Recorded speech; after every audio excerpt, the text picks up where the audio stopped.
Je me demande qui a pu faire cela à ma fille. La prise de conscience qu'elle n'est plus là me tourmente. Je ne sais pas qui a fait cela.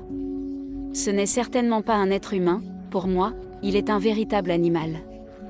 Je suis Myrtha Hard, une mère qui a perdu sa fille. Juste après ce qui s'est passé, elle a reçu le soutien de toute la société chilienne. Cependant, en visionnant cette vidéo, vous découvrirez que la véritable nature de cette femme était très éloignée de l'image qu'elle avait soigneusement construite. Melissa Char est née en 2008 dans la région montagneuse éponyme du Chili. Elle était la plus jeune fille de Myrtha Hard et de Denis Chavez. En plus de Melissa, ses parents avaient 3 autres enfants, mais leurs noms sont inconnus. Pendant longtemps, Myrtha et Denis avaient une relation de confiance, mais malgré cela, juste après la naissance de Melissa, ils ont décidé de se séparer. Pour subvenir aux besoins d'une grande famille, Myrtha devait travailler assez dur. Son principal lieu de travail était un bar appelé La Telenata, situé dans le quartier d'Almagro. Un soir, alors que Myrtha travaillait à La Chilinata, un de ses clients réguliers nommé Luis Santander Espinosa l'a approché. On savait peu de choses à son sujet, mais on savait avec certitude qu'il était né en 1981, travaillait dans une mine et était en couple depuis longtemps avec une femme non identifiée. Myrtha avait 8 ans de plus que Luis, mais ni la différence d'âge ni la relation de l'homme n'ont empêché leur romance. En 2010, Luis a quitté sa femme et a emménagé avec Myrtha. À ce moment-là, Melissa, la plus jeune fille de Myrtha, n'avait même pas 2 ans. On pouvait déjà voir qu'elle était un enfant inhabituel et plutôt introverti, surtout quand il s'agissait de parler avec des personnes peu familières. En fait, elle voyait Luis de la même manière et le percevait pendant longtemps comme un étranger. Cependant, en 2012, Myrtha et Luis ont eu leur premier enfant ensemble. Cette situation a conduit à des changements dans le comportement de Melissa, et elle a enfin accepté l'homme. On aurait dit qu'à partir de ce moment-là, Luis avait pris la responsabilité d'élever la petite fille, essayant de lui donner l'affection et l'attention nécessaires, la considérant comme sienne. Cependant, ce bien-être n'a pas duré longtemps. En 2014, Luis est resté pour garder la fillette pendant que Myrtha était au travail, et ce qui a commencé par de simples caresses est devenu quelque chose de beaucoup plus monstrueux et inapproprié. En fin de compte, Melissa a tout raconté à sa mère et à une femme nommée Sandra Franco, qui était psychologue et travaillait à la crèche que fréquentait Melissa. Sandra a alerté les autorités. Quelques jours plus tard, les procureurs ont transmis l'affaire au tribunal, et en conséquence, une décision a été prise pour retirer temporairement à Myrtha ses droits parentaux sur Melissa. À l'origine, il était prévu que la tutelle temporaire lui soit confiée au père biologique. Cependant, il est vite devenu clair que l'homme ne menait pas une vie très exemplaire, qu'il souffrait d'une profonde dépression et combattait une dépendance à l'alcool. En conséquence, Melissa a été placée sous la garde de sa tante paternelle, Gina Chavez. Quant à Myrtha, en octobre 2014, le tribunal de la famille a statué qu'elle devait subir une évaluation psychologique et psychiatrique. Il était prévu qu'après cela, Myrtha aurait des chances de récupérer la tutelle de sa fille. Quoi qu'il en soit, en mars 2016, après avoir passé toutes les évaluations, Myrtha a réussi à regagner la tutelle de Melissa. Étonnamment, dès que la fillette est rentrée chez elle, Myrtha a immédiatement retrouvé Luis. De plus, la femme a contacté les autorités pour dire qu'elle souhaitait retirer la plainte qu'elle avait déposée contre l'homme. En conséquence, le bureau du procureur a classé l'affaire, qui n'a jamais été poursuivie. Depuis, plusieurs années ont passé, et pendant ce temps, les autorités locales n'ont enregistré aucune infraction de la part des parents de la fille. En septembre 2020, Myrtha, avec Melissa et son petit frère, a déménagé dans une petite maison de 2 étages, toujours dans la ville de Quimba.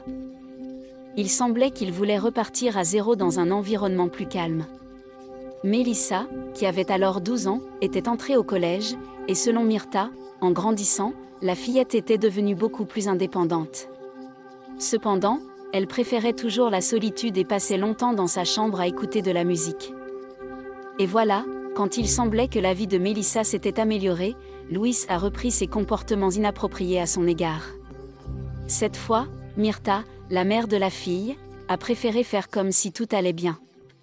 En réalité, La seule chose qui la préoccupait vraiment, c'était que Louis préférait passer du temps avec Melissa plutôt qu'avec elle. Après avoir terminé ses actes monstres, l'homme s'est simplement levé et est parti, laissant la fillette allongée. Vers 10h30 du matin, Louis et son fils quittèrent la maison et prirent un taxi qu'ils avaient préalablement réservé via une application mobile. Ce moment a été enregistré par les caméras de surveillance installées à l'endroit où se trouvait leur maison. Pendant que le père et le fils vaquaient à leurs occupations, Myrta est restée seule avec sa fille. Il est difficile de dire ce qui a poussé cette femme à commettre un acte aussi monstrueux, mais une chose est claire, elle a pris un couteau dans la cuisine, puis est montée au 2e étage dans la chambre de sa fille et lui a porté un nombre inimaginable de coups. Juste après cela, Myrta a essayé de se créer un alibi en envoyant un message à son dentiste pour lui demander un rendez-vous. Elle est ensuite revenue dans la chambre de sa fille et a mis le feu à son lit. Après 11h du matin, les caméras de surveillance ont enregistré le moment où Myrta a quitté la maison. En entrant dans un magasin d'alimentation à proximité, elle a retiré de l'argent, puis a pris un taxi pour se rendre chez le dentiste. Seulement 7 minutes après que la femme ait quitté sa maison, des voisins ont remarqué de la fumée et ont appelé les pompiers. Pendant ce temps, Louis et son fils, revenant, ont été témoins des pompiers combattant les flammes qui dévoraient littéralement leur maison. Inquiet et toujours incrédule face à ce qui se passait, l'homme a appelé Myrta. Elle a confirmé que Melissa était restée seule à la maison. Après avoir entendu ces mots, l'inquiétude de Louis est devenue incontrôlable, et il a même tenté d'entrer dans la maison, mais il ne lui a pas été permis de le faire. Quand le feu a enfin été maîtrisé, il a été suggéré que l'origine du sinistre se trouvait dans une des chambres du 2e étage. Plus tard, une fois à l'intérieur, les pompiers ont confirmé leurs soupçons et ont de plus découvert le corps sans vie de Melissa, ou plutôt ce qui en restait. En ce qui concerne Myrta, à son retour à la maison, elle était déjà prête à jouer un certain rôle. De l'extérieur, il semblait que Louis et elle étaient avec Melissa et leur maison. Dans une conversation avec des représentants des médias, ils ont tous deux déclaré qu'ils n'avaient aucune idée de qui aurait pu faire cela. Cependant, ils ont promis qu'ils obtiendraient la vérité et feraient tout pour que les responsables paient pour leurs actes. Plus tard dans la soirée du même jour, les restes de Melissa ont été transportés à la morgue, et l'enquête sur les lieux a continué. Après avoir terminé l'examen de la maison, les détectives ont saisi certains objets pour une analyse ultérieure. À l'issue de la première autopsie, l'hypothèse initiale selon laquelle Melissa avait péri en inhalant de la fumée a été écartée. Elle a été remplacée par une version impliquant potentiellement des tiers, fondée principalement sur le fait que diverses blessures et coupures avaient été découvertes sur le corps de la victime. Bien que le procureur ait demandé à ses collègues d'attendre les résultats définitifs d'une analyse supplémentaire, des informations sur cette hypothèse ont néanmoins été divulguées sur Internet. Peu après, des habitants vivant à proximité de la maison incendiée ont commencé à s'inquiéter de la possible présence d'un criminel dans leur quartier. Lorsque l'analyse supplémentaire a été terminée et que ses résultats n'ont pas encore été publiés, le corps de Melissa a été remis à sa famille pour l'organisation des funérailles. Au cours de ce processus tragique, Myrta, la mère de la défunte, a pris la parole et appelé tous ceux qui possédaient des informations à en faire immédiatement part aux autorités. Son partenaire Louis, qui semblait beaucoup plus choqué que Myrta, a fait de même. Il est notable qu'à cette époque, des personnes accusaient ouvertement la mère de Melissa. La plupart des accusations étaient basées sur le fait qu'ils avaient vu la femme sortir de la maison avant l'incendie. D'autres affirmaient avoir vu un homme âgé passer devant la maison quelques secondes avant que la fumée ne commence à sortir de la fenêtre du 2e étage. Cependant, en examinant attentivement tous les enregistrements des caméras de surveillance près de la maison, les enquêteurs n'ont trouvé aucune preuve d'un tiers impliqué dans le crime. Peut-être donc ont-ils décidé de mettre cette version de côté tout en continuant à chercher d'autres pistes. En parallèle, Louis et Myrta ont été convoqués pour être interrogés par le procureur en tant que suspects. Ce n'était pas surprenant, car leur implication ne pouvait être totalement écartée. Dans une conversation avec les détectives, tous deux ont réitéré leur version des événements de ce jour-là.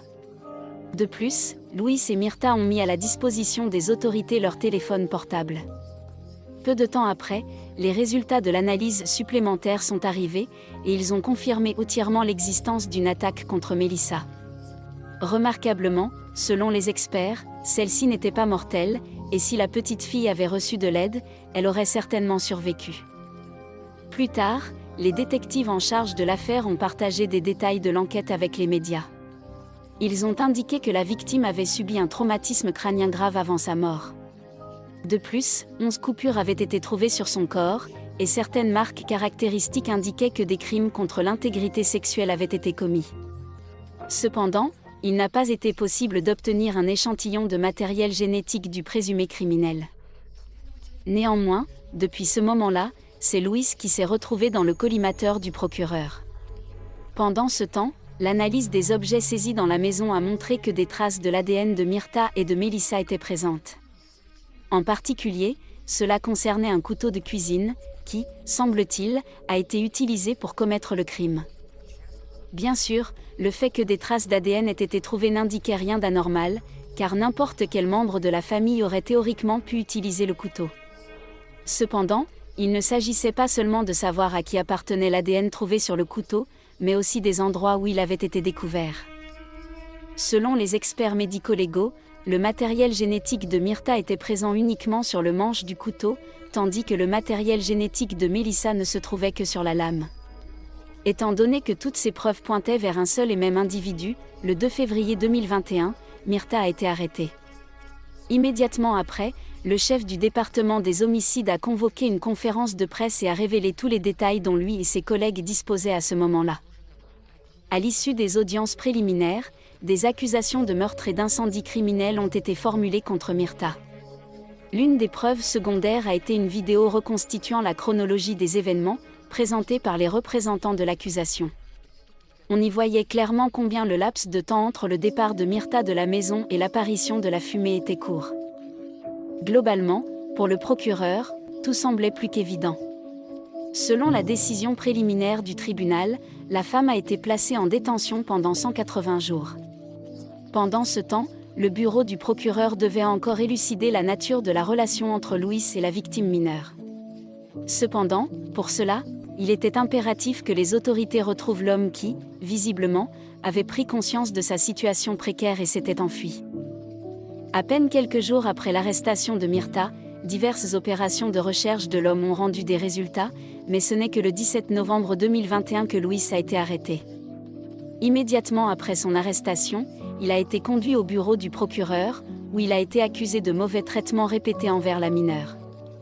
À l'issue des audiences préliminaires qui ont eu lieu le lendemain, le juge a décidé de placer l'homme en détention dans une prison située à La Serena. À peine quelques jours après l'arrestation de Myrta, diverses opérations de recherche de l'homme ont rendu des résultats, mais ce n'est que le 17 novembre 2021 que Louis a été arrêté. Immédiatement après son arrestation, il a été conduit au bureau du procureur, où il a été accusé de mauvais traitements répétés envers la mineure. À l'issue des audiences préliminaires qui ont eu lieu le lendemain, le juge a décidé de placer l'homme en détention dans une prison située à La Serena. Le 29 novembre de la même année, le bureau du procureur a émis des accusations officielles contre Myrta. Près d'un an plus tard, le 23 septembre 2022, une autre audience a eu lieu concernant la conclusion de l'enquête. Ce jour-là, divers arguments des parties ont été présentés, ainsi que les témoignages de plusieurs témoins. Ainsi, une attention particulière a été accordée aux déclarations de sa codétenue. Toutes les femmes interrogées ont déclaré qu'elles n'avaient jamais montré de remords ou de regrets concernant la manière monstrueuse dont elle avait traité sa propre fille. Des experts qui se sont également exprimés sur Myrta et son état psychologique l'ont décrite comme une personne qui ne connaissait pas le concept d'empathie. De plus, personne ne doutait qu'elle avait parfaitement conscience de l'illégalité de ses actions et qu'elle avait essayé depuis le début de détourner les soupçons d'elle-même. En définitive, tous ces éléments la rendaient responsable, même s'il semblait qu'à un moment donné, elle avait perdu tout contact avec la réalité. Le 21 janvier 2023, peu avant le procès, Myrta a été d'urgence hospitalisée. Sa santé s'était détériorée. L'information concernant son hospitalisation a été rendue publique grâce à des photos qui ont fuité sur les réseaux sociaux. Cela a provoqué une critique immédiate des autorités de la part des avocats de la femme, qui ont exigé qu'elle bénéficie de protection. Peut-être pensait-il qu'un habitant du quartier voudrait s'introduire dans sa chambre et lui faire du mal. 3 jours après l'opération réussie de Myrta, la gravité de son crime et le fait que la victime était sa fille mineure ont entraîné la décision que le procès aurait lieu sans la présence des médias. Revenons à Luis, il est important de noter qu'au cours de la dernière audience préliminaire, son avocat a insisté sur le fait qu'aucune trace de son ADN n'avait été trouvée sur le corps de la victime, afin de réfuter toutes les accusations des autorités envers son client.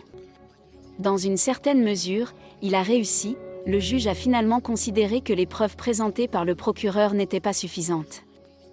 Après cela, Luis a été placé en détention à domicile avec interdiction de quitter le pays. De leur côté, les avocats de Myrta n'ont pas réussi à obtenir un résultat similaire, et malgré leurs efforts, le tribunal a décidé que la femme devait rester en prison jusqu'au verdict final. La première étape du procès concernant la mort de Melissa a eu lieu devant le tribunal de plainte de la ville de Quimba dans la deuxième moitié d'avril 2023. Après un exposé détaillé de toute la chronologie des événements ayant conduit à la mort de Melissa, l'accusation a de nouveau déclaré que toutes les preuves qu'elle avait rassemblées pointaient sans équivoque vers Myrta comme étant l'assassin. Il a été supposé que le principal motif derrière son acte monstrueux était une simple jalousie. En d'autres termes, elle a vu en sa fille une rivale. Peu après, le 17 mai 2023, le tribunal de plainte de La Serena a reconnu à l'unanimité les accusés coupables de tous les crimes qui leur étaient imputés. Les enquêteurs ayant participé à l'enquête ont exprimé une gratitude particulière envers les experts médico-légaux du laboratoire criminel de Santiago, la capitale du Chili. Le 27 mai de la même année, le tribunal a condamné Myrta à 33 ans d'emprisonnement, 18 ans pour le meurtre de sa fille et 15 ans pour l'incendie criminel. Luis Tandé a été condamné à 10 ans de prison pour des actes répétés contre l'intégrité sexuelle de Melissa. De plus, aux 2 condamnés a été interdit de mener toute activité liée à l'interaction avec des mineurs. Bien que ces condamnations n'aient pas pu ramener Melissa à la vie, la société chilienne a trouvé un certain réconfort en se satisfaisant de l'efficacité de la justice. Un grand merci pour votre attention.